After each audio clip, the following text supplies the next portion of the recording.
Boa tarde a todos e a todas, principalmente a todas, que eu estou vendo que a grande maioria aqui são companheiras.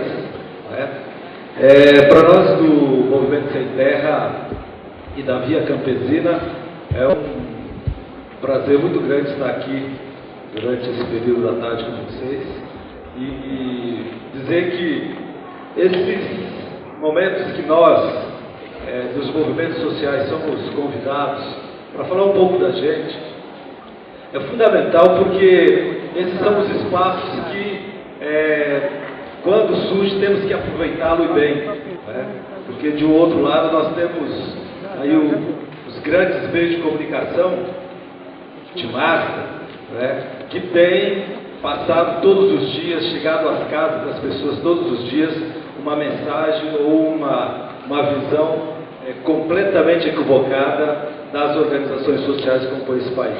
Portanto, quero aqui, em nome da direção da MST, da direção da Via Campesina, agradecer a organização dessa atividade, o Cefes, por estar aqui contribuindo e passando um pouco da nossa história para vocês. A outra questão é, quando, olhando na programação, o título, Questão Urbana no Capitalismo Contemporâneo, e ao convidar algumas organizações, como é o caso da Via Campesina, do MST, do próprio MAD, dos movimentos atingidos por barragens, para essa atividade, a gente acha que isso foi bastante acertado pelo fato de que, para entender a questão urbana, se nós não entendermos a questão agrária, não vamos conseguir tirar muitas conclusões sobre esse tema. País como o nosso, com extensões territoriais gigantescas, e uma questão que ainda não se resolveu, e isso desde quando esse país se chamou Brasil, que é a questão agrária. É fundamental entender esse tema para podermos entender, inclusive, por que as cidades estão do jeito que estão. Terceiro lugar, ainda do ponto de vista das introduções. Tem uma particularidade aqui, principalmente quando a gente foi convidado para vir para cá, porque nós, da Via Campesina, estamos, desde o início desse ano, fazendo curso na Escola de Serviço Social da Universidade Federal do Rio de Janeiro, sendo o primeiro curso que a Via Campesina, em conjunto com o INCRA e a Universidade Federal do Rio de Janeiro, estamos fazendo de assistência social. Portanto, creio que são 60 companheiros e companheiras que estão nesse curso e que nós achamos que isso vai ser fundamental, primeiro, para entender melhor sobre a profissão de assistente social, e segundo, porque esse tema do serviço social e da assistência social no campo ainda é algo bastante, digamos assim, está engatinhando, porque nós que vivemos essa realidade do meio rural, sabemos, e pelo menos grande maioria do nosso pessoal que vive nos acampamentos e assentamentos, tem uma imagem bastante equivocada dos profissionais, dos assistentes sociais, Quando se pergunta hoje, na grande maioria da nossa população, dos nossos acampamentos, assentamentos, dos nossos movimentos da Via Campesina, sobre qual é a imagem que se tem quando se fala do serviço de assistente social, vem logo aquela imagem da mulher do prefeito, aquela imagem da pessoa que geralmente é a que vai na linha de frente representando os interesses, seja da prefeitura, seja do Estado, e muitas vezes as necessidades reais que nós temos nas nossas áreas de acampamentos e assentamentos, muitas vezes não são atendidas portanto, essa imagem bastante equivocada do profissional de assistência social.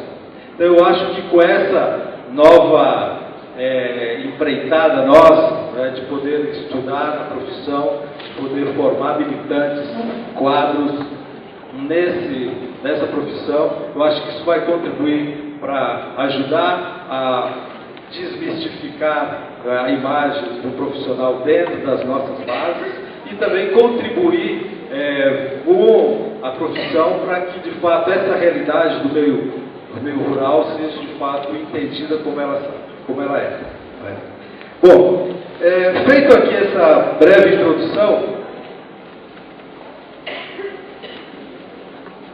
e aí eu peço que a companheira que está coordenando aqui a mesa pudesse me indicar quando estiver faltando 5 minutos, só para eu tentar fazer aqui as minhas considerações.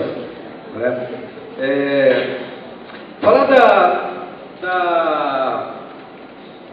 Falar da questão urbana, falar da questão agrária, não é? Ela não podemos deixar de citar ou de entender melhor que essas questões estão relacionadas ou são expressões do que comumente nós chamamos de questão social.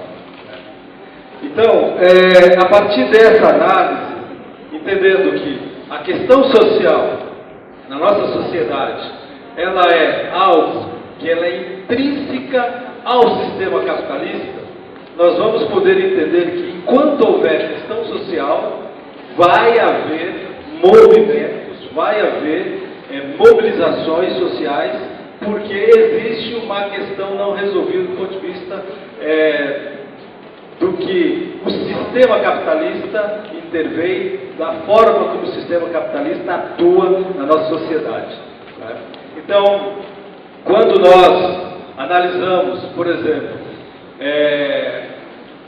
que nesse país, né, são desde quando os portugueses chegaram por aqui, são mais de 500 anos, ainda não se fez uma reforma agrária, isso por si só já mostra que enquanto essa situação, enquanto essa questão agrária não for resolvida, essa situação vai cada vez mais gerar contradição, e essa contradição vão se explicitar na formação de pessoas, de movimentos que começam a lutar para que essa questão seja resolvida.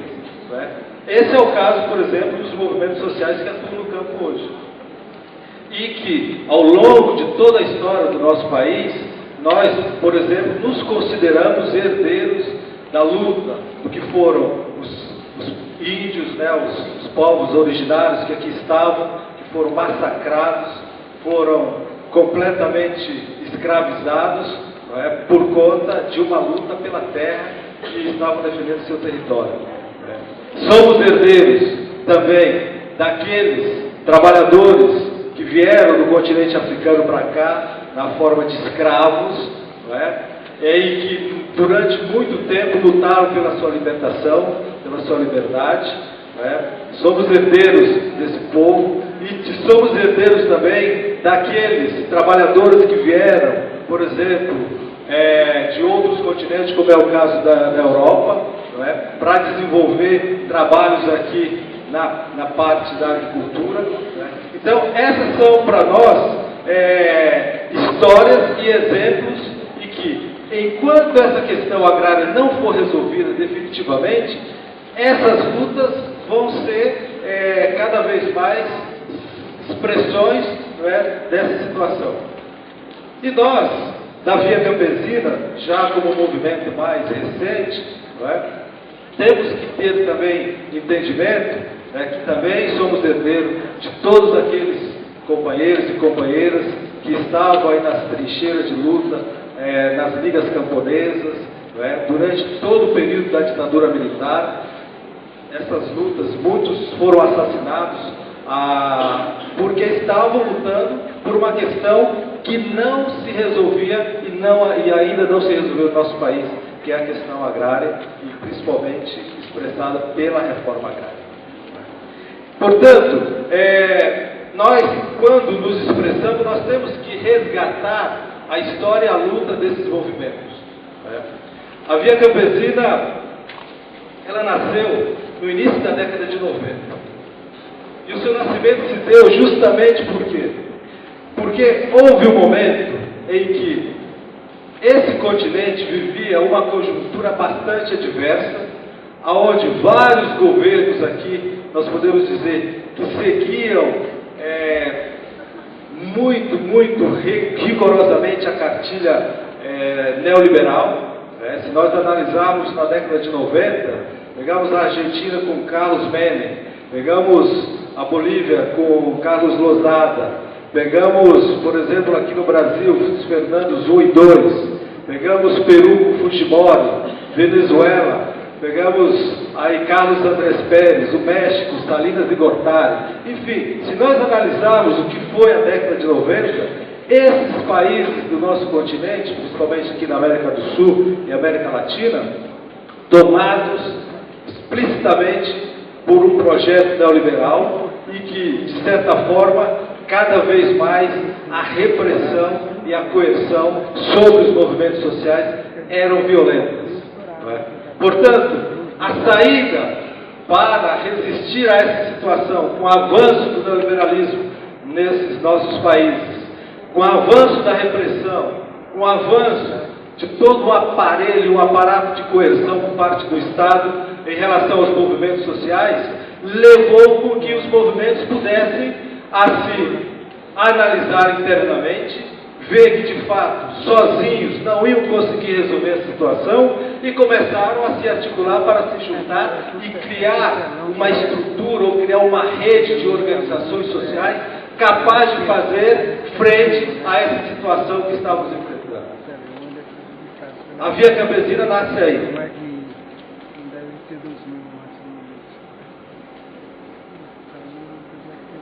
Em 1992, completou-se 500 anos da invasão desse continente. E esses governos, aliados aos governos da Espanha e de Portugal, resolveram comemorar 500 anos de descobrimento da América. E isso para nós era algo que não podíamos consentir, porque de certa forma era um processo que estava cada vez mais se ampliando, e a partir daí nós nos organizamos, todas as organizações sociais aqui no Brasil, juntamente com as organizações sociais dos países aqui no continente, e resolvemos montar e construir uma campanha 500 anos de resistência indígena, negra e popular. Essa campanha teve um resultado importante, porque nós pudemos nos conhecer várias organizações de outros continentes, inclusive nos conhecer os nossos próprios irmãos, porque as nossas elites aqui nesse país sempre estiveram com os olhos voltados para a Europa e para os Estados Unidos e dando as costas aqui para os nossos irmãos e irmãs daqui do nosso continente. Então isso foi um exercício muito importante e essa campanha teve como resultado, primeiro, a eleição de uma companheira indígena da Guatemala, Rigoberta Menchú, para o Prêmio Nobel da Paz, a constituição de várias redes de mulheres, de indígenas, de negros, e também nós, os movimentos camponeses que estavam nessa articulação, resolvemos criar alguma coisa que pudesse dar corpo a essas nossas lutas. Entendemos que o nosso inimigo era o mesmo. Entendemos que as nossas lutas eram as mesmas. Portanto, por que não se juntar? E a partir daí, então, se conformou a Coordenação Latino-Americana de Organizações do Campo, a CLOC, e logo em seguida a Via Campesina, que atua não só aqui nesse continente, mas também na Europa, na Ásia, na África,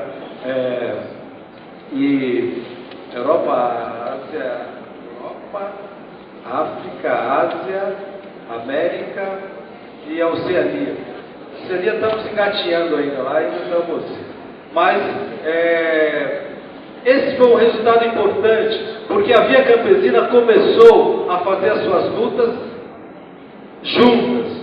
As organizações tiveram mais força, tiveram mais poder para poder avançar nas suas lutas, principalmente quando havia algumas discussões, principalmente nesses organismos chamados, entre aspas, de multilaterais, não é? Como é o caso da Organização Mundial do Comércio, como é o caso do Fundo Monetário Internacional, como é o caso do Banco Mundial, com as suas políticas para dizimar as populações, com as suas políticas para cada vez mais ampliar a dominação nesses países onde atuamos. Portanto, a atuação da Via Campesina nesses espaços é fundamental, porque leva a voz daquele camponês, daquele pescador, daquele atingido, daquela atingida por barragem, enfim, leva a voz desses militantes que estão articulados nessas organizações e que a partir daí tem uma força maior para ampliar as suas lutas.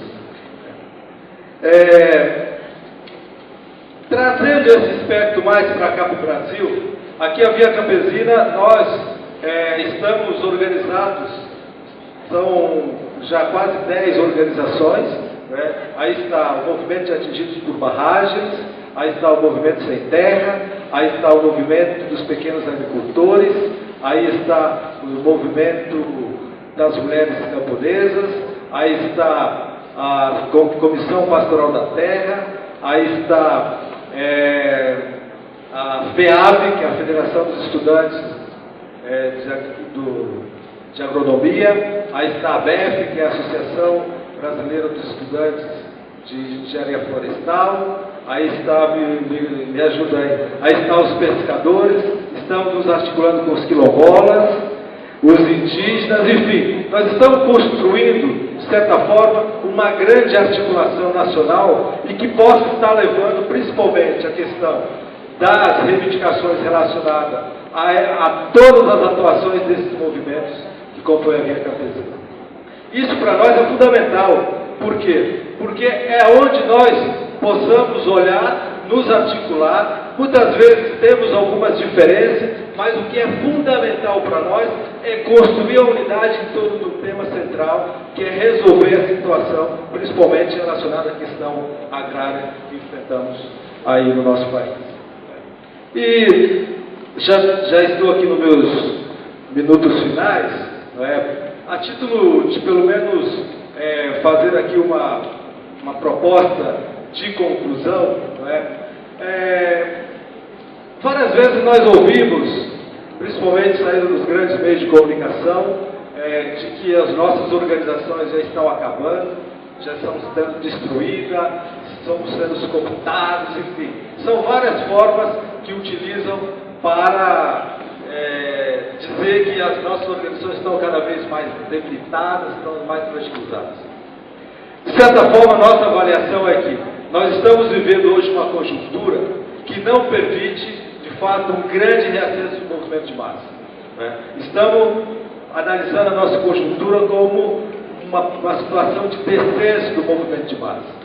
Mas algo que nós principalmente temos muito claro entre nós, nas nossas organizações da Via Campesina, é entender essa conjuntura e tentar, nesse momento, iniciar um processo ou fortalecer aquilo que a gente chama de procurar cada vez mais estar fortalecendo do ponto de vista da formação da nossa militância, do ponto de vista de buscar ampliar cada vez mais nosso leque de aliança para nos tornar mais fortes, não é? Agora, é importante dizer que nós aprendemos com os nossos antepassados aí dos movimentos e muito bem amplificado aí pelo Florestan Fernandes, que se uma organização social pretende cada vez mais seguir resistindo nesse processo de luta contra esse sistema que é nefasto e é hegemônico na nossa sociedade, nós não podemos nos esquecer de não poder deixar nos cooptar, não nos deixar dividir e garantir sempre conquistas para as nossas bases, que isso é fundamental para manter o nosso movimento sempre atuante.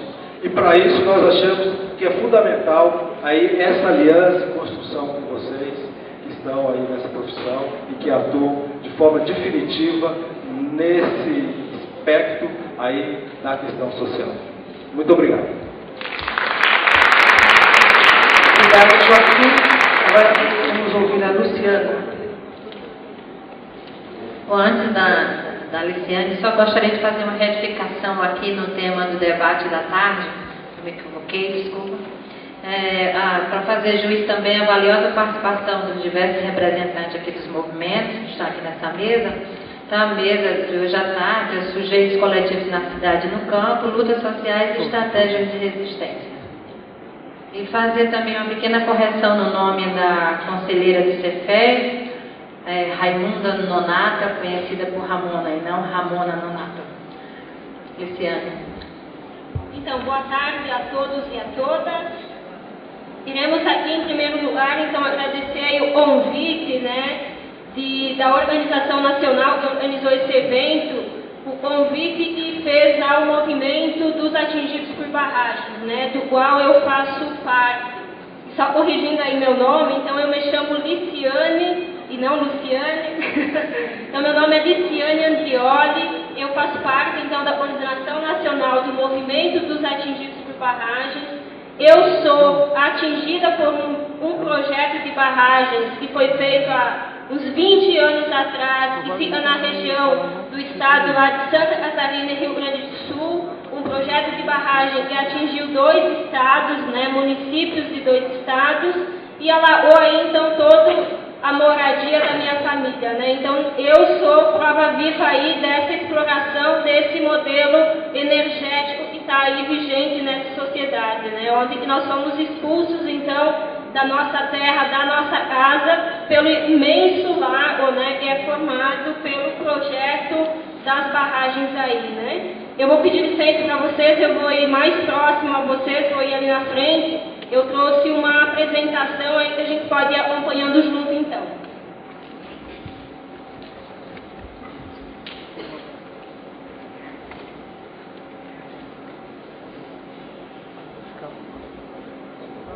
Então, como o Joaquim também mencionou, o MAB, o Movimento Nacional dos Atingidos por Barragens, é um movimento então, que articula aí vários atingidos, pessoas aí que são ameaçadas e atingidos pelos projetos hidrelétricos, Então, o movimento ele faz parte, compõe essa articulação aí da Via Campesina, que é uma articulação de todos os movimentos do campo, que estão aí em processo de luta e organização.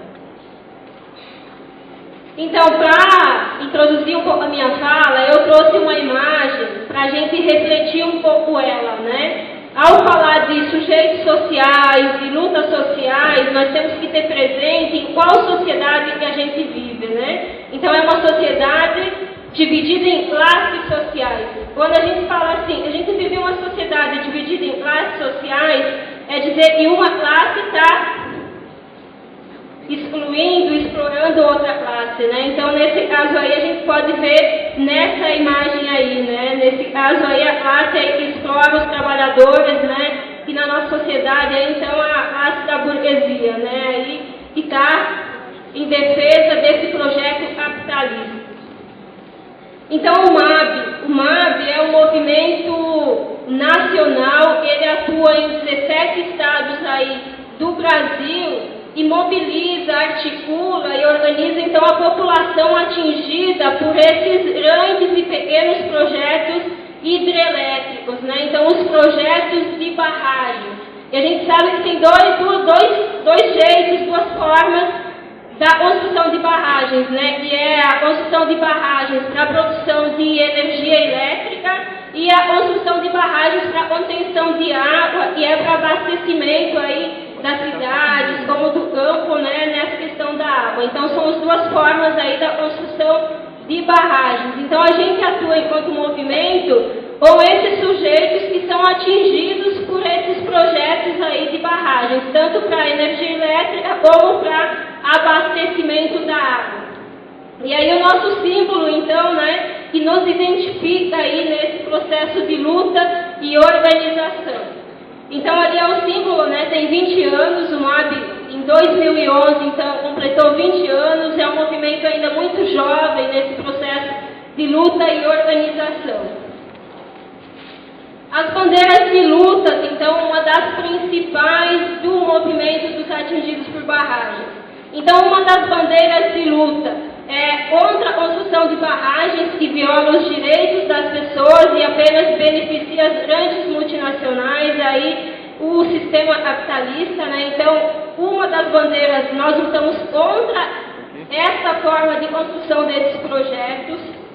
Outra bandeira de luta é pelos direitos dos atingidos, né? Então, nessa forma de construção, são muitas pessoas atingidas. Por exemplo, a barragem que foi construída e eu fui atingida, atingiu mais de 5.000 famílias, né? Então, vamos somar aí quantas pessoas foram atingidas por esse projeto, né? A gente sabe que Belo Monte, né, que é um dos projetos aí vigentes e bem latentes na sociedade, com inúmeros conflitos, tem a perspectiva de atingir mais de 40.000 pessoas, somente esse projeto, né? Então exclui muita gente aí. Então, por isso, uma das bandeiras é a luta pelos direitos dos atingidos, né? O direito de moradia, da educação, o direito de continuar sua vida onde está vivendo, onde construiu, né? E uma outra bandeira, então, é por um novo projeto energético popular para o Brasil, né? Onde, de fato, a energia seja produzida e está a serviço da população brasileira, né? Então, essas são as 3 principais bandeiras de luta do movimento. E dentro dessa questão das bandeiras de luta, que a gente vem lutando, brigando aí mais de 20 anos, nesse último período foi feito aí um estudo em 7 grandes áreas de barragens, né, no sentido de identificar quais são as principais violações aos direitos humanos desses atingidos, né? Então foi montada uma comissão nacional aí. Essa comissão teve representantes de universidades, do governo, do movimento, de entidades civis. Então teve a participação da sociedade e fomos então para diferentes lugares do Brasil aí fazer uma pesquisa. E essa comissão aí identificou 16 violações nos direitos humanos das pessoas. Então 16 violações as barragens aí causam na vida humana, né? Então, quais são essas violações aí que foi identificada? É uma violação ao direito à informação e à participação das pessoas, né? Então, a construção de barragem proporciona isso. Direito à liberdade de reuniões, associação e repressão, né? Tem lugares que os atingidos não podem fazer barragem, não podem fazer reuniões, né? E a empresa vem, ou a polícia vem e prende, né? Então há uma repressão nesse sentido, né? Da liberdade das pessoas, o direito ao trabalho e a um padrão digno de vida, o direito à moradia adequada, né? Porque muitas casas ficam embaixo de águas, né? Do grande lago formado pela barragem, e essas pessoas não têm nem para onde ir morar, né? E muitas vezes onde vai morar, algumas casas aí que a empresa dá, entre aspas, né, é para 5 pessoas aí muito pequenas, né? Então há essa questão do direito à violação, o direito à moradia adequada, né?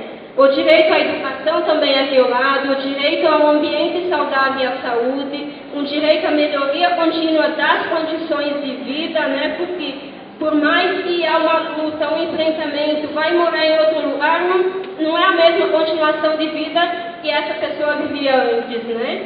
Então, o 8º aí, direito violado é o direito à plena reparação das perdas, o direito à justa negociação e ao tratamento insônio, né, conforme critérios transparentes e coletivamente acordados, o direito de ir e vir, o direito às práticas e aos modos de vida tradicionais aí de comunidades, de pessoas, o direito dos povos indígenas, quilombolas e tradicionais, o direito de grupos vulneráveis de proteção especial, o direito de acesso à justiça e à razoável duração de processo judicial, o direito à reparação por perdas passadas, o direito de proteção à família e aos laços de solidariedade social comunitária.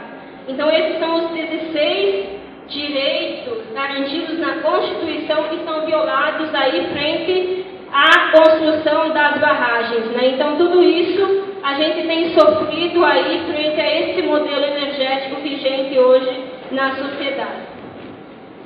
E dentro disso, eu também trouxe então algumas imagens para a gente ver como é que de fato vai acontecendo isso. conflito, né? Então, o deslocamento forçado dos atingidos por barragens, ela sempre é uma situação de conflito, né? Porque a empresa vem, projeta aí um projeto de barragem, não faz o diálogo com a comunidade, com as pessoas e simplesmente as expulsam de seus lugares. Então, isso é muito conflituoso para quem mora nesse determinado território, né? Então, o movimento vem aí a fortalecer a luta desses atingidos aí. E com isso, então, a gente está vendo uma imagem, que é o homenzinho ali de barco, né? Que é um atingido pela barragem de Auã, na Paraíba.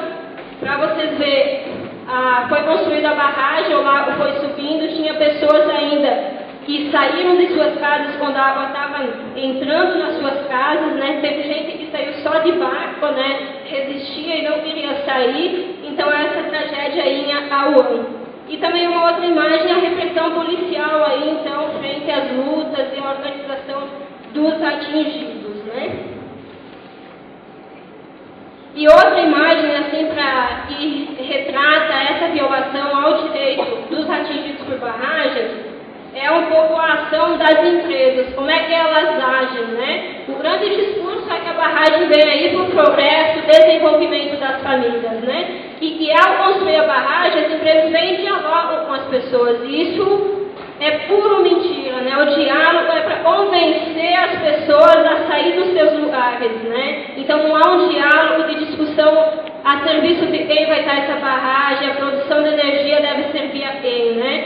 E as pessoas que resistem, o que acontece, né? As empresas vêm, queimam suas casas, as expulsam, destroem as casas. Aí são casos aí nítidos, né? Dessa violação aí aos direitos dos atingidos por barragem. Então temos o caso aí da construção da barragem de Manso, a empresa foi lá e queimou a casa, né, de uma família. Também tem exemplos em Foz de Chapecó, né, e outros exemplos aí em Rondônia, né. São 3 exemplos que aconteceu esse processo de violação. Também o anúncio de qualquer obra, ela gera muitos problemas nas regiões atingidas, né. Então, todo o processo aí da construção de barragem, ela também atinge as pessoas que estão morando, ela prejudica os trabalhadores que vêm a construir, né? Então, um caso recente aí que foi todo um diagnóstico feito na violação dos direitos dos trabalhadores que estavam construindo a obra em geral, né? Onde que vem aí 30, 40, 50 mil trabalhadores na região. Tudo isso vai interferindo na vida das pessoas, né? E esses trabalhadores que a empresa contrata também, seus direitos são violados, né? Porque trabalham muitas horas, né, por dia, não tem moradia adequada, não tem saúde, essa questão toda, né? Então, esses trabalhadores também são violados os seus direitos. E ao final das obras também, há toda uma desestruturação da região, né? Onde existiam pessoas, uma comunidade, acaba existindo um imenso lago, e quem continua morando ali próximo não tem acesso, porque geralmente esse lago, logo após a barragem, se torna privatizado, né? Então, pertence à empresa que a constrói, né? E tem todos os impactos aí ambientais também nesse processo, né? Então, embaixo da água fica casas, fica muito matéria orgânica, de árvores, tudo isso. E acaba prejudicando, então, a vida aí dos animais também, né? Além das pessoas. Então, aqui é uma ilustração também em outros casos aí de destruição da comunidade, das casas das pessoas, né? E aí tem todas umas imagens, então, e isso afeta na vida dos peixes também, né? A construção de barragens. Aí são casos de Tocantins e Rondônia, né? Que tem muito caso de pescadores atingidos, né? Que o peixe é um alimento de sua sobrevivência e acabam morrendo aí todo por causa dessa interferência ao rio, às águas aí de determinado rio, né? Então são toneladas e toneladas de peixes que acabam morrendo e os pescadores têm o seu sustento, né? Então, várias interferências nesse sentido. E, frente a essas violações, é quem interessa, então, esse projeto, esse modelo energético, né? Quem interessa é quem beneficia. Beneficia os atingidos por barragem, a população que está morando nas comunidades, seja rurais, seja urbanas. As imagens que a gente viu, né, dá para dizer que a quem isso beneficia? Não beneficia ao povo brasileiro, aos trabalhadores, né? Beneficia aos grandes donos da energia. Quem são os grandes donos da energia? São aí grandes bancos mundiais, né? E tem vários bancos. São grandes empresas energéticas mundiais, são grandes empresas mineradoras e metalúrgicas, né? Para poder explorar o minério precisa de energia, então elas se articulam. São grandes empreiteiras aí que, desde Votorantim, Camargo Correia, né? Porque a construção da barragem exige muito cimento, muito ferro, né? Então essas empreiteiras aí ganham muito dinheiro com isso.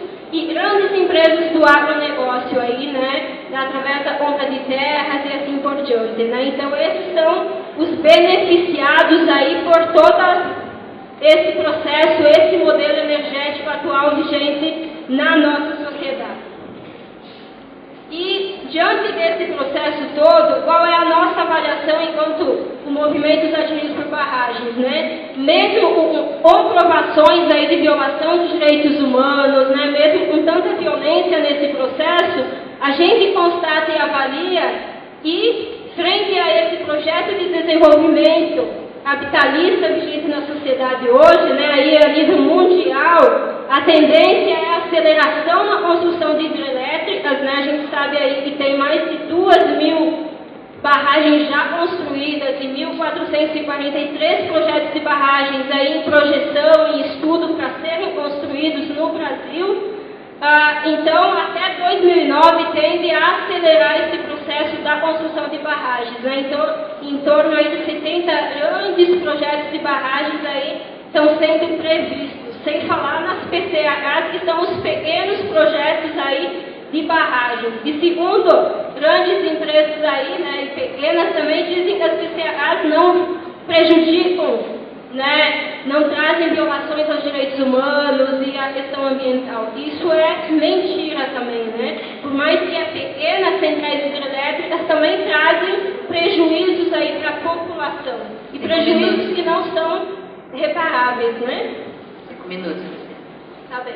Então, também um outro item da nossa avaliação é que, diante desse projeto aí de desenvolvimento, mais elevação nas tarifas de energia elétrica, né? Então, o abuso aí da cobrança da energia elétrica, nós pagamos a energia muito cara, né? A gente sabe aí o valor que vem nas nossas contas de energia, né? Enquanto nós pagamos em torno de 40 centavos um megawatt, as grandes empresas pagam 3 centavos o mesmo megawatt, né? Então, há muita diferença aí nos preços, né? Então, a tendência também é elevar esse preço da energia.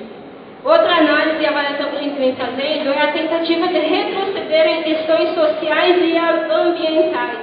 Então, a tendência é ainda aumentar ainda mais a violação aí dos direitos dos atingidos por barragens. E a corrida do capital internacional, então, aí também para se apropriar dos recursos naturais, né?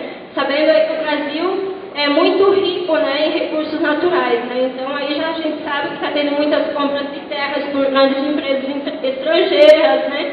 Então, se apropriando do nosso território. Algumas lutas e formas de resistências, então, que esses sujeitos sociais atingidos por barragens vem travando no decorrer do processo da sua história, né? Então, aí a luta pela terra, né, em articulação com a Via Campesina, o Movimento Sem Terra e outros movimentos, né? A luta por moradia, que são reassentamentos, né, conquistados através da luta do movimento, né? Então, moradia adequada às famílias. A luta pela educação, né? Então, a barragem é construída, as escolas também vão abaixo da água, né? Então, nessa luta nós também estamos inseridos. A luta à produção adequada, né? Aí tem toda uma campanha da questão da luta contra os agrotóxicos, né? Então, como é que a gente vai incentivando e produzindo alimentos saudáveis. A luta, então, contra o alto preço da luz, a gente fez uma campanha aí, recente essa campanha, e a ideia é a gente retomar isso, né? Por essa avaliação, a energia que a gente paga é muito cara, né?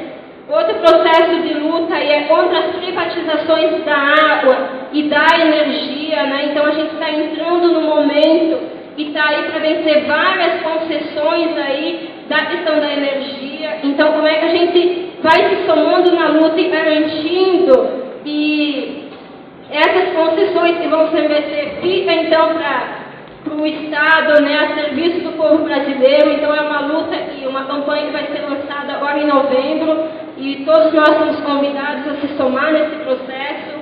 Também a luta no sentido da articulação do campo e da cidade, né? Então, nós temos uma articulação que a gente chama de plataforma operária e camponesa na área da energia, que agrupa com movimentos sociais, a Via Campesina e sindicatos, né? Que discutem esse processo da produção da energia, serviço pequeno, né? Então, faz toda essa análise aí, e é um tema tanto do campo como da cidade, né? Então, envolve diversos sujeitos sociais, né? E dentro, então, desse processo, e para ir finalizando, quem são os sujeitos sociais do MAB, então, né? Então, eles se definem na ação concreta, na luta pelos seus direitos, por um novo projeto energético popular e por um novo projeto de uma nova sociedade igualitária, que não tenha essa sociedade de exclusão, né? Então, por esses valores e princípios, e os sujeitos atingidos por barragens vão se definindo, né? E também na luta coletiva dirigida, então, pelos princípios coletivos de uma organização, da qual é o MAB, né, o Movimento dos Atingidos por Barragens, que é organizada e formada por esses próprios sujeitos atingidos por barragens, né? Então, nesse sentido de reafirmar quem são os sujeitos. Com isso, então, a gente vem trabalhando com as crianças, com jovens, com adultos, com mulheres, né? Então, nesse sentido aí, né? Que os sujeitos aí, protagonista desse processo da construção de uma nova sociedade é a classe trabalhadora, né? Então, que a gente está aí se somando nesse projeto, né? E a pergunta fica, né? Olhando para esse público aqui, né? Os profissionais do serviço social, né? Em que situação a gente se encontra dentro desses conflitos apresentados aí, né? Então, cabe a gente ir pensando nesse processo, né? Então, aí na luta e organização do movimento, a gente se depara com duas realidades junto aos profissionais de serviços sociais. Uma realidade é o profissional que ele é contratado pela empresa que vai construir a barragem, e esse profissional vai lá fazer pesquisa, relatório, e acaba diagnosticando que ali não vive pessoas, né? Então é esse sujeito, aí esse profissional do serviço social que está a serviço da empresa, né? E não consegue ver a realidade da qual ele vai pesquisar. E o outro profissional de serviço social é algo que a gente chama, que está aí em parceria com o movimento, né? No sentido de que tem uma definição do projeto de classe, do projeto social, né? Então, cabe nós, enquanto vocês, né, enquanto aí estudantes, profissionais dessa área, cabe se colocar em que projeto de sociedade, né, a serviço de quem vocês estão estudando, né, a serviço de quem vocês estão colocando à disposição a profissão.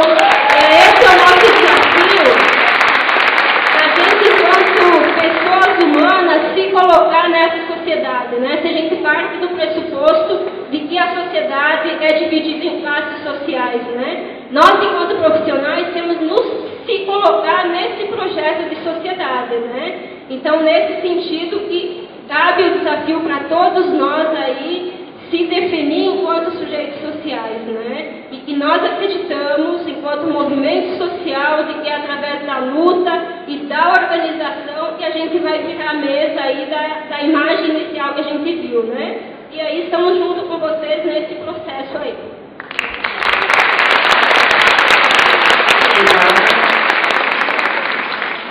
A Maria Lúcia, por favor.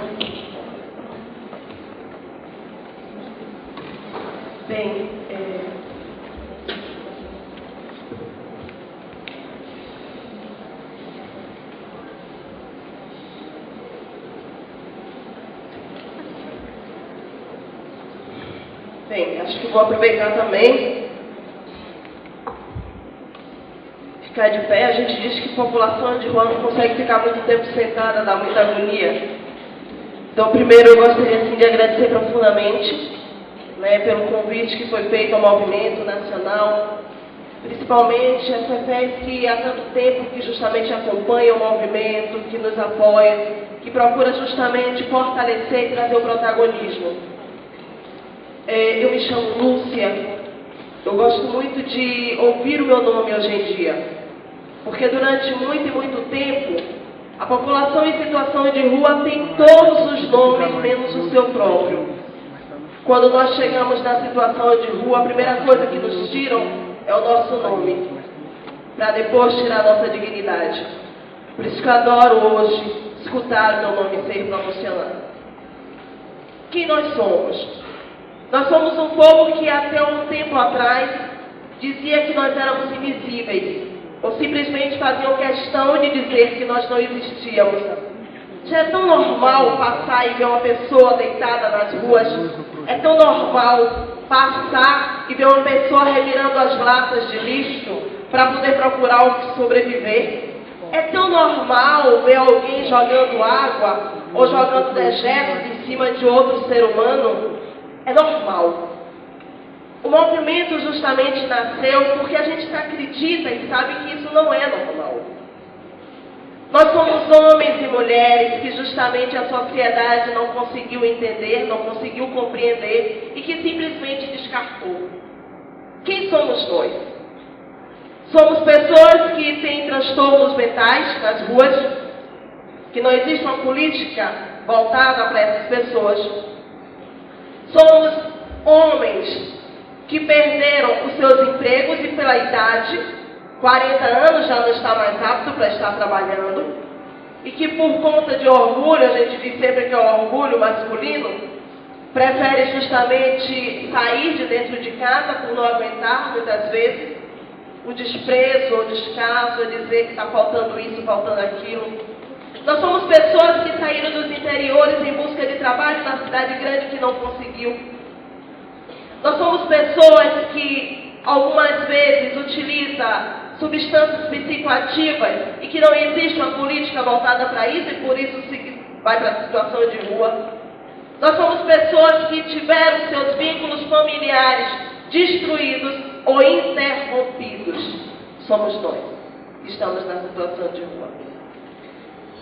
Em 2004, por conta de diversos assassinatos que aconteceram com vários amigos nossos, companheiros nossos, aqui na cidade de São Paulo, pensando que justamente iria calar a voz desses invisíveis, que muitas pessoas diziam que nós éramos casos de polícia ou de uma assistência social, assistencialista, que nós dissemos que não. Estava na hora de tomarmos o rumo das nossas vidas e o protagonismo da nossa vida. E com isso o movimento nasceu. Hoje o movimento, graças a Deus, ele está frequente em Maceió, Porto Alegre, Curitiba, São Paulo, Distrito Federal, Fortaleza, Salvador, DF, Rio de Janeiro. Estamos paquerando mais alguns locais. Mas quem é esse povo que justamente é um povo tão desorganizado, que aceitava sopa, que aceitava cobertores nas ruas e que de um momento para outro começa a se organizar? É porque justamente a gente quer trazer a visibilidade. É porque justamente a gente diz que chega dos outros dizerem o que é melhor para a população em situação de rua. E nós assumimos justamente as rédeas da nossa situação. Só que acontece que nós temos alguns desafios muito grandes, mas como temos também novas conquistas. Quais foram as conquistas? Alguns anos atrás era difícil dizer que uma população em situação de rua pudesse ter uma política nacional voltada, direcionada para a população de rua. Por quê? Porque nós somos caso de uma rede, uma gestão de vários ministérios juntos, de várias políticas juntas. Porque a nossa maior bandeira de luta é a luta pela verdadeira dignidade humana. A verdadeira dignidade, não pela metade. Lutamos por habitação, lutamos por emprego, lutamos por saúde, por lazer, por educação. Porque as pessoas dizem que nós estamos nas ruas porque nós optamos por estar na rua. Não, nós estamos nas ruas muitas vezes por falta de opção. É por isso que nós estamos nessa situação. Eu tenho orgulho do movimento a que eu faço parte. Eu tenho orgulho da minha história de vida. O movimento é todo feito por pessoas que estão em situação de rua ou que passaram por essa situação de rua. Então eu também sou ex-moradora de rua e que na rua aprendi justamente a ser forte. Aprendi a sobreviver, que é uma das primeiras coisas que nós aprendemos quando nós estamos na rua. Com a política nacional, nós também conseguimos o nosso comitê intersetorial, onde nós sentamos todos os meses com os ministérios, justamente para estarmos discutindo de igual para igual qual é a melhor política para a população de rua. Com isso, nós conquistamos também o nosso comitê técnico de saúde, justamente para sentarmos com o Ministério de Saúde e debatermos sobre a saúde da população que está em situação de rua.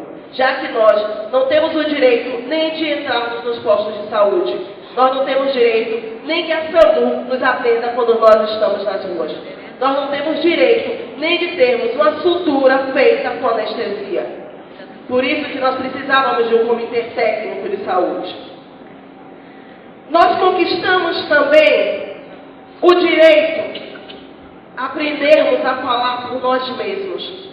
Eu acho que isso foi a maior conquista. Ver uma pessoa que estava em situação de rua alguns anos atrás, agora, ser presenteada de estar na frente de vários profissionais, vários estudantes, várias pessoas que lutam justamente pela dignidade humana, isso é fantástico. Mas saber também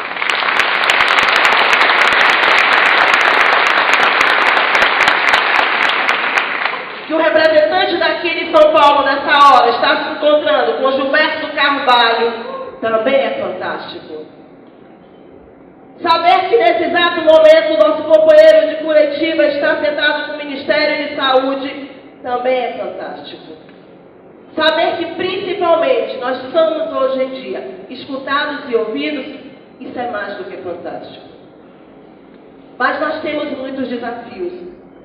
E aí eu quero pedir perdão a vocês, porque aí eu vou falar um pouco direcionado para a assistência social.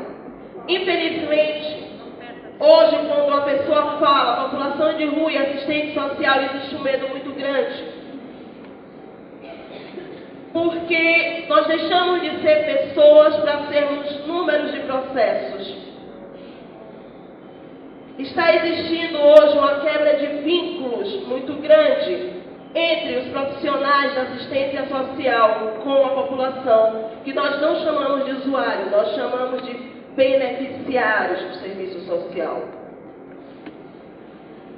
É muito difícil quando nós vemos que tem profissionais do serviço social, quando começa a ser sensível na nossa causa, algumas pessoas tiram eles, os municípios, o governo, imediatamente tira essas pessoas dos seus cargos e coloca pessoas que andem na mesma linha que o governo. Isso pra gente é muito triste, porque aí a gente tem que refazer toda a trajetória novamente. Nós temos que principalmente conquistar novamente, falar ao coração de cada um novamente, para que o nosso caso possa ser visto e revisto. Nós somos um grupo muito complexo e que para isso precisa e necessita de ser visto de uma forma coletiva, mas também individual. Porque o tempo meu não é o tempo dela, não é o tempo dele. E isso as pessoas precisam compreender.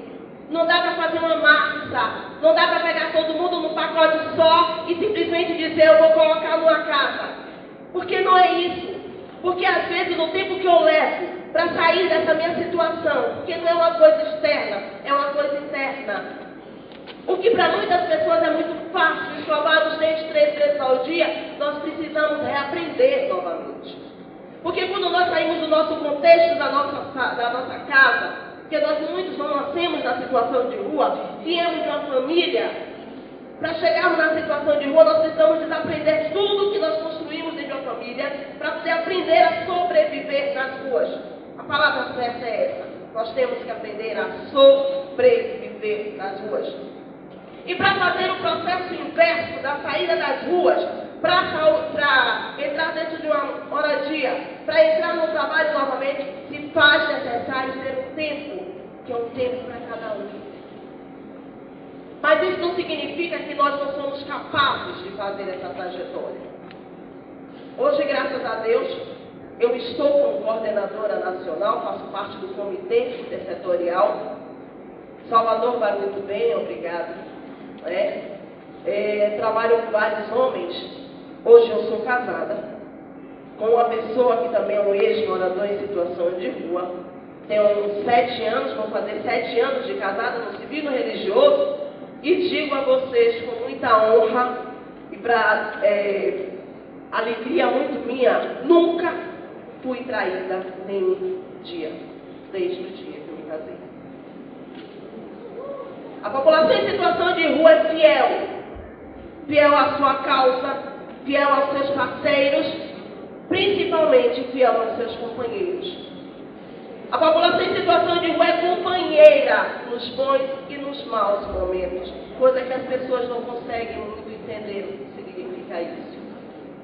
E às vezes as pessoas, os profissionais do serviço social, não conseguem compreender esse jeito complexo que nós temos de ser. Porque ele diz que nós somos muito tudo. Nós amamos muito, nós sofremos muito, temos raiva demais. Tudo em nós é muito intenso, porque as ruas nos fazem viver com identidade. Porque nas ruas, justamente, nós aprendemos o que significa as noites escuras. Nós muitas vezes temos que aprender a sobreviver, não das pessoas que estão na situação de rua, mas das pessoas tidas como normais da sociedade, que acham bonitinho e engraçado passar de noite, nos espancando, nos violentando, nos violando, nos assassinando. E às vezes nós encontramos justamente dentro do próprio povo de rua a segurança necessária para conseguirmos sobreviver. Hoje de manhã eu fiquei muito atenta e eu fiquei muito feliz e muito satisfeita e muito contemplada na fala de Tatiana, da professora Tatiana. Porque justamente ela levantou aquilo que para a gente é de fundamental importância, a necessidade de se rever o que significa justamente o serviço social, essa proximidade que precisa ser feita junto com as pessoas beneficiárias desse serviço. Porque se faz necessário da gente podermos falar uma única voz, uma única canção, que nós possamos começar justamente a nos unir. O movimento da população de rua, ele gostaria muito de tirar o grande peso das costas do serviço social e dizermos não, nós não somos caso apenas de serviço social, nós somos caso de uma rede. Nós precisamos que todo mundo pare de olhar no seu umbigo e comece justamente a trabalhar em parceria, para poder desmistificar essa coisa de que nós somos vagabundos, marginais e miseráveis. Infelizmente, isso, para desconstruir isso, se faz necessário passar pelo serviço social. Porque são vocês que vão dar a nota para essa sinfonia. São vocês que vão se unir justamente para dizer não. Nós conhecemos porque nós estamos na ponta, lá lutando e trabalhando o dia a dia com eles. Então nós conseguimos perceber o que muitos não conseguem ainda perceber. Mas quando vocês desejam, quando isso se faz, quando existe essa troca de informações. Por isso que para a gente é muito, muito importante que essa amizade, esse compromisso, esse comprometimento do serviço social com os movimentos possam se fazer cada dia melhores, para que a gente possa se ajudar. É uma troca de experiências. Nós temos para poder ensinar do mesmo jeito que vocês têm para poder nos ensinar. Quem sabe o que significa sofrer nas noites das ruas somos nós, mas quem sabe como nos ajudar a sair dessa situação são vocês. Então precisa dessa troca. Se faz necessária essa troca.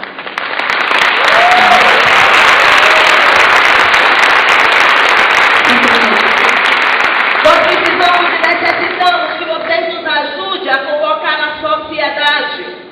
Nós conquistamos o nosso Disque 100, o Disque Direitos Humanos da População de Rua como Centro Nacional de Defesa dos Direitos Humanos.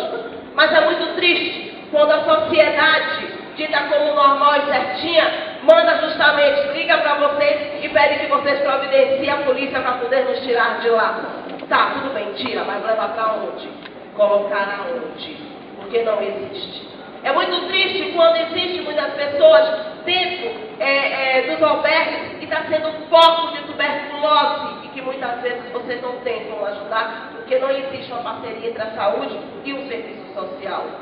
Esses são os nossos desafios. Os desafios principalmente de trazer novamente uma visibilidade. O desafio principalmente de começar a desconstruir de que nós não somos seres humanos. De que nós não somos pessoas de direitos. Que nós não somos pessoas com sonhos, com esperanças, com realizações. Nós somos sim pessoas dignas, pessoas que sofremos, mas pessoas também que nos alegramos. O que existe de ruim nas ruas, existe também o ruim na sociedade. Hoje é muito fácil dizer que toda pessoa drogada está na situação de rua. Mas é muito bonito ver uma Bela Cis saindo na capa de revista, porque justamente ela estava drogada. Eu não entendo. Isso para mim se chama hipocrisia. Porque na rua não estavam justamente as pessoas drogadas. As pessoas que estão se drogando estão indo para as ruas porque faltam políticas públicas. Então assim, nós queremos agradecer, mas agradecer demais, por esse caminho tão árduo que foi feito até aqui. Dizer que mais um caminho se faz. E é um desejo muito grande do movimento da população de rua. É que nós possamos, todos os movimentos, serem apenas um. Porque se os movimentos fossem um, a gente não precisaria estar aqui nesse momento.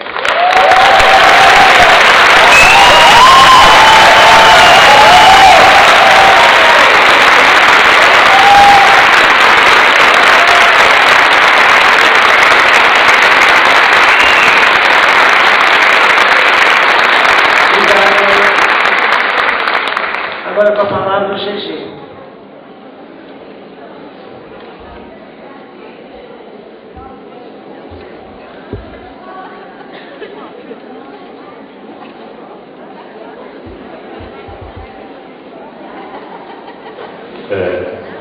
Vou mexer com vocês também um pouco. Para o pessoal que já trabalhou comigo, talvez estranho o novo método de trabalho. Aqui tem a Luísa Gabriel, minha companheira da Central dos Movimentos Populares. Dois mandatos juntos, né? Mas vamos lá. O nego segura a cabeça com a mão e chora, sentindo a falta do rei. O nego segura a cabeça com a mão e chora, sentindo a falta do rei. Quando ele surgiu pelo mundo e lançou o seu hino de beleza, Bob Marley pra sempre estará no coração da raça negra. O negro segura a cabeça com a mão e chora, sentindo a falta do rei. Um homem na estrada recomeça sua vida.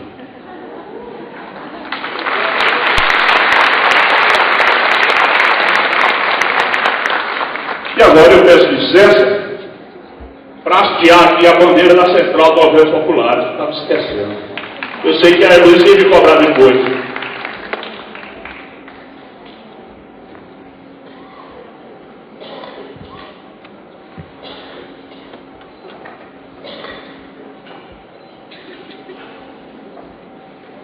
Essa bandeira viaja comigo o mundo inteiro.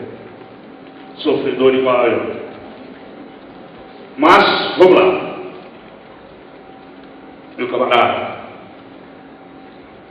Bem, pessoal, a gente vem aqui dizer algumas coisas para vocês, começando dizendo o seguinte: vocês estudam, frequentam as melhores escolas, as faculdades, e nós aprendemos a escola da vida, a porrada. Foi assim que nós nos educamos. E nessa escola da porrada, a gente aprendeu que algumas coisas existem. E que essas coisas só terá fim, como disse a companheira que antecedeu, se houver um diálogo sociedade civil, organizada e a desorganizada. A gente fala e a gente vive um momento onde a crise começa a despontar novamente num novo horizonte, onde as esquerdas abandonaram os seus verdadeiros projetos, que eram da transformação social a partir do debate, da luta de classe, e vai para o embate dentro do parlamento. E nesse campo nós somos triturados. Não é que nós não somos capazes, é que esse campo não é o campo que vai realmente fazer a transformação social. No campo do parlamento, a partir da política organizada, partidária, independente de qual partido.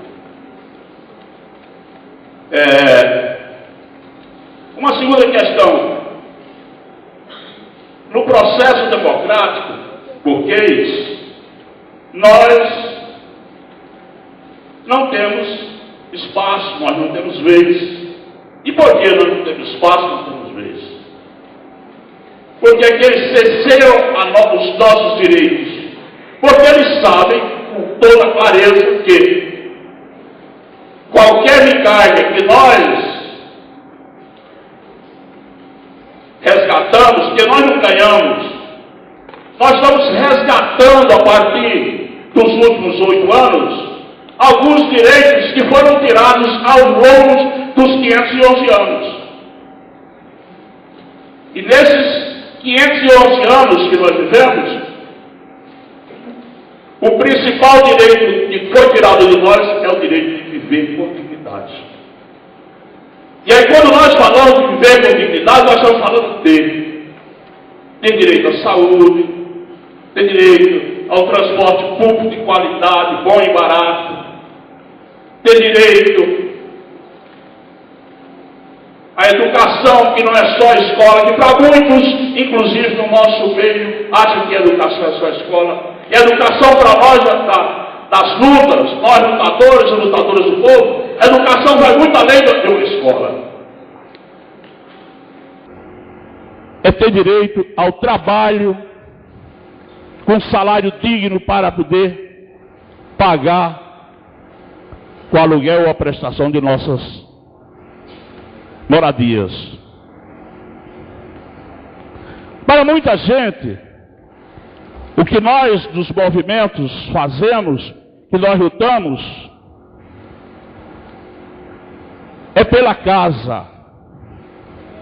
Eu não quero uma casa, porque a casa para nós significa 4 paredes, e 4 paredes não é o suficiente para que se viva com dignidade. Nós queremos moradia digna. Nós queremos e temos o direito de ter a moradia digna.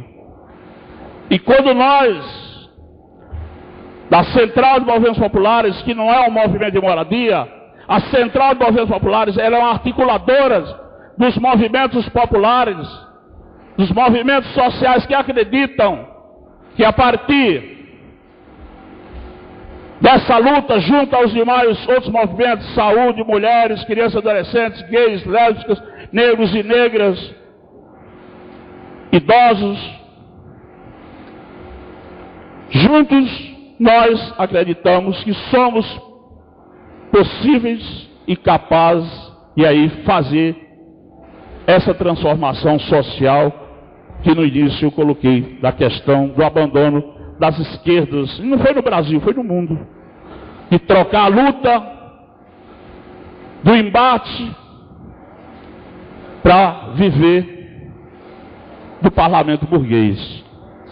Vocês vão dizer assim, mas não é interessante eleger Lula, não foi interessante eleger Dilma? Sim, é interessante. Porém, nós não podemos ter isso como um fim. e sim como meio. Um meio de poder, a partir do parlamento, organizar os trabalhadores, as trabalhadoras. Porque se nós tiver o parlamento como fim, e parece que a esquerda no mundo entrou nesse balaio de gato, é que nós estamos sentindo hoje o descenso da luta de classe, que o companheiro Joaquim falou no início aqui.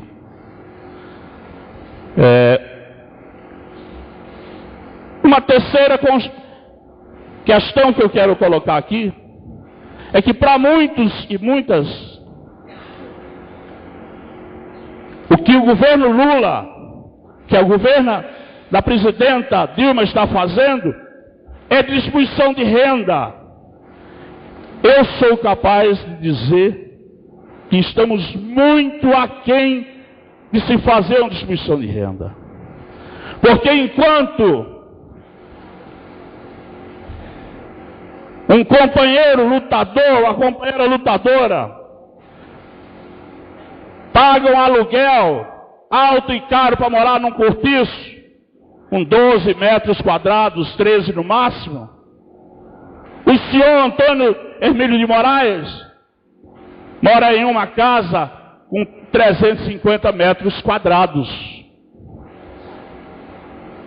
Essa diferença nós temos que aprender a fazer. Porque senão nós vamos dizer, tá bom, Deus quer assim, assim seja. Nada disso. Nós não queremos tomar o que é de ninguém, nós queremos a nossa parte que foi tirada ao longo desses 511 anos. E aí nessa questão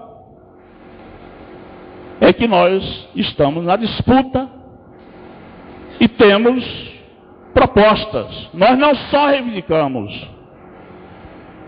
A Tânia, que amanhã vocês vão conhecer o trabalho da companheira, a Tânia milita com a gente no Fórum Nacional da Reforma Urbana e vê como é que é. Nós temos proposta para a transformação social. Nós temos proposta para quê? O parlamento, mesmo o parlamento burguês, possa conceder algumas questões a mais para esses trabalhadores, essas trabalhadoras tão sofridas. Nós temos propostas. É tanto que temos propostas e somos capazes de fazer propostas. É tanto que ontem à noite em Brasília termina um seminário do Estatuto da Cidade de 10 anos. E quem foi que fez o Estatuto da Cidade de 10 anos? Fomos nós, lutadores e lutadoras do povo, junto com alguns grupos de companheiros e companheiras dos meios acadêmicos. Eles pegaram nossas propostas e escreveram assim como nós queríamos, como nós queremos. Nós hoje temos o Ministério da Cidade, que surge em 2003, fruto da luta dos movimentos nacionais que lutam por moradia digna.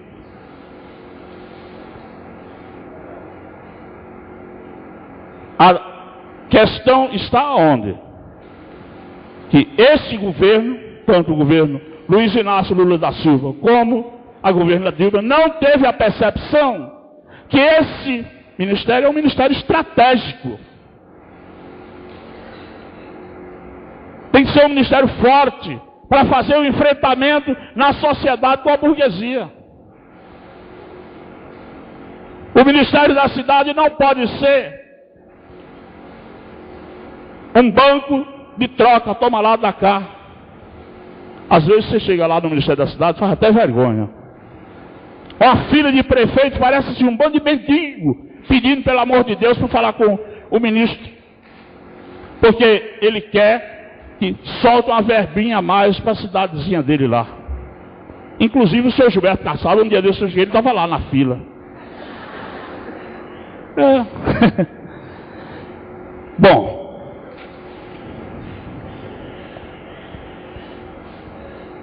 temos um problema hoje, que a companheira do MAB tocou, e eu quero aprofundar aqui. A questão dos despejos, que não é de hoje. Hoje a burguesia, através do seu partido da mídia, publiciza com muita força que é a questão dos grandes despejos, dos despejos por aí fora. E aí tem uns que dizem assim, despejo forçado. Todo e qualquer despejo é forçado. Ninguém pede para ser despejado. Olha, eu quero ser despejado. Me despejo, pelo amor de Deus. Por pior que seja, ninguém quer ser despejado. Todos nós queremos viver com dignidade, seja no pior ou no melhor. Já que não tenho o melhor, onde eu estou, por favor, me respeite. E aí veja, tem a questão os corintianos não vão gostar. O estádio está sendo construído com dinheiro público do povo. Obrigado.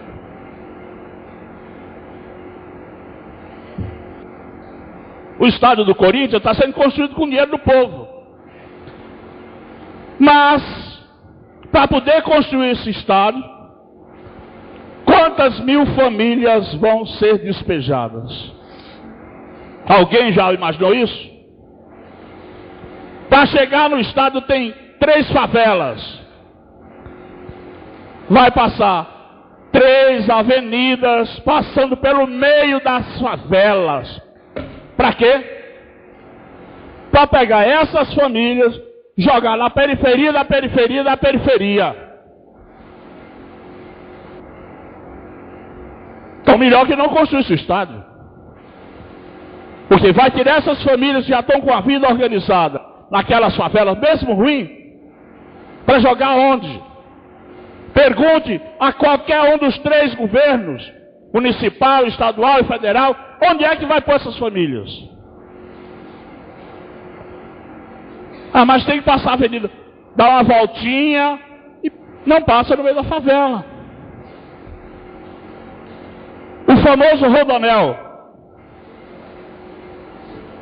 Quantas mil famílias foram atingidas para poder construir esse monstro, esse elefante branco? Ninguém debate isso. E aí eu estou cobrando de vocês, viu? Que estão se formando em assistentes sociais. Vocês vão ter que fazer esse debate. São famílias trabalhadoras que estão morando mal, mas é preciso ser preservado aquilo que ela tem. Não pode se tirar dela o que ela tem em troca de nada. E aí, eu acredito, e aí dialogando com os 2 companheiros, o companheiro e a companheira da Via Campesina, nós precisamos de uma reforma agrária e urbana. Nós precisamos nos dar as mãos, campo e cidade, e sair nessa luta por uma reforma agrária e urbana feita por nós, e não feita pelos técnicos, por melhores que os técnicos sabem, mas não sabem o quanto nós sabemos o que deve ser feito nessa reforma agrária, nessa reforma urbana. E quero aqui aproveitar, companheiros e companheiras, para falar um pouquinho do que se fala da democracia. Não, nós vivemos num país democrático. É um país democrático. Para quem tem dinheiro, porque tem segurança, tem carro, tem boas casas, tem de tudo. Mas é um país que tem presos políticos. Nós vivemos num país que tem presos políticos. Entre eles, eu vou citar 2. Companheiro Zé Rainha Júnior, hoje preso aqui em São Paulo, no CDP 3 de Pinheiros, porque luta para que o homem, o ser humano, a mulher, tenha direito à terra para plantar e comer. É essa democracia que nós vivemos. Companheiro militante do movimento de moradia e da Central de Movimentos Populares, lá em Manaus, preso há quase 5 meses, porque ocupou terra pública do governo amazonense para poder o povo morar com dignidade. É essa democracia que serve a vocês? Vamos perguntar, vocês querem uma democracia que não dá direito a você comer, a você morar com dignidade? Eu não quero. Eu quero uma democracia que garanta o direito de ir e vir. E por isso, meus companheiros, minhas companheiras, é importante que a gente venha aqui e diga para vocês: nós vivemos num processo de luta de classe. De um lado, os poderosos, que compram a lei. Porque quem prendeu Zé Rainha Júnior, quem prendeu os demais outros companheiros do movimento dos trabalhadores rurais sem terra, e os companheiros lá no Amazonas, é um poder judiciário que nós temos, que não tem nem um pouco compromisso com a classe trabalhadora. Para terminar, eu posso dizer para muitos aqui que talvez não me conheçam, fui vítima por 9 anos, tive que morar fora do país, tive que morar escondido dentro do país, na clandestinidade. Estou falando dessa democracia que nós estamos vivendo, não é vocês, nós estamos vivendo. Porque me acusavam de um crime que eu jamais poderia ter me envolvido. Até porque a minha percepção política não permite que se pense em tirar uma vida. Para a minha vida, por pior que ela seja, ela tem que ser preservada. Por pior que seja a vida daquele cidadão que está ali na rua, vamos preservar a vida dele. É dele. E jamais eu me envolveria em qualquer tipo de aventura para tirar a vida de ninguém. E por que isso? Porque GG, na cidade de São Paulo, é um sujeito pernicioso. Ele preocupa essa burguesiazinha mesquinha, miserável, que só pensa em enriquecer. Mas ela, enquanto burguesia, para sobreviver, ela precisa da nossa mão de obra. Ela precisa que o trabalhador rural plante um feijãozinho, um arroz, um milho, para ela poder comer. Ela precisa que nós, urbanos, construa os belos palacetes, os mais belos carros possíveis, as melhores geladeiras, para eles usarem. Mas eles querem continuar nos tratando como os escravos eternos. Porém, eu encerro dizendo: somos escravos, é verdade, ainda somos escravos.